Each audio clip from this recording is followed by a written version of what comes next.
Ry malalan'Andriamanitra sady voantso ny masina, anapaka ompoanareo anie ny fiadanan'i Kristy. Amen. Vavaka sika, misaotranao mandrakarivo zay raha eo amin'ny zavatra rehetra, nina azonay mahafantatra anay fa ianao tsy mitsahatra ny mame anay ny mofinainao anay amin'ity androany ity.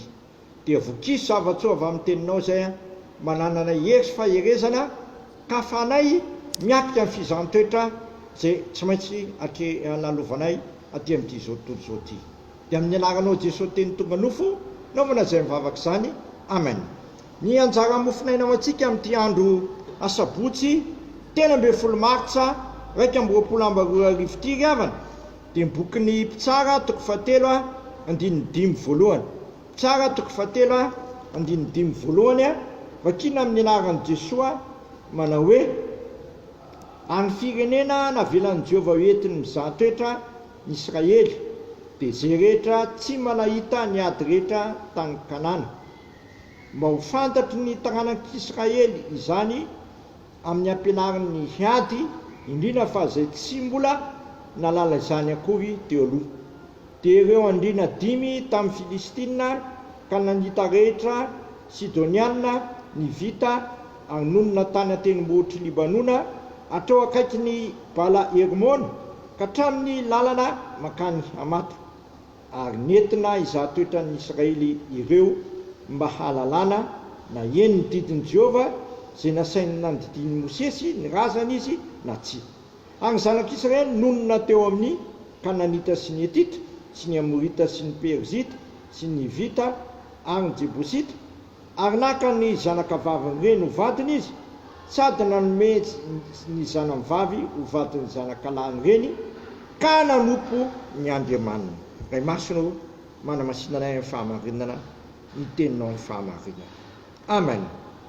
Eto amin'ity lahatsoratra masiny ity ry havana dia ahitantsika miverina indroa ny teny hoe mizaha toetra. Misy eo amin'ny 7 dia miverina indray zany ery amin'ny 2, ery amin'ny 4 hoe mizaha toetra, na halalana na eny ny didin'i Jehovah na tsy ny zanak'Israely. Ry havana, tsy mitsahatra mizaha toetra antsika Andriamanitra. Efa nataony tamin'ny firenen'i Israely zany, ary mbola ataony koa amintsika tsirairay avy. Avenany tsihoninao-tsika ny fiainana sy ny fahafatesana. Anjarantsika mifidy tsara zay tena ananan'ny fiainana. Izy koa nefa dia efa niteny fa mifidiana amin'ny fiainana mba ho velona ianao sy ny taranakao. Dia inon'izany?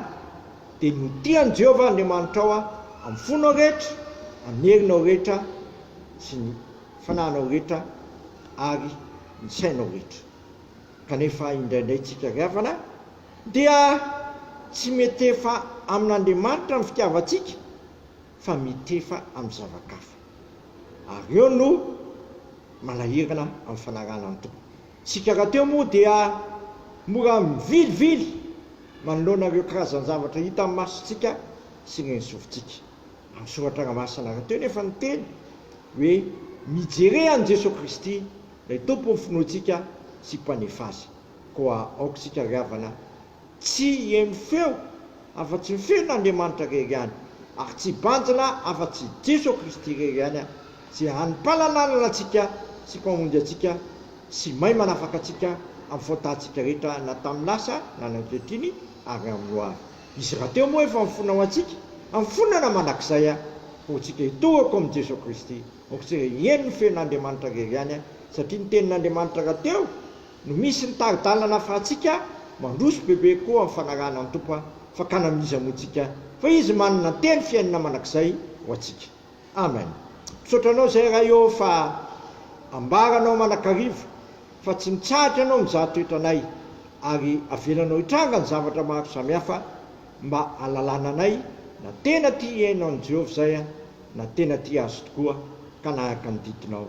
Kanefa indraindray zay tompo diso miheny feo hafa loatra fa tsy mifeonao rery ihany dia ny teninao zay fanino tongotra izy fanazavana ao amin'ny lalanay.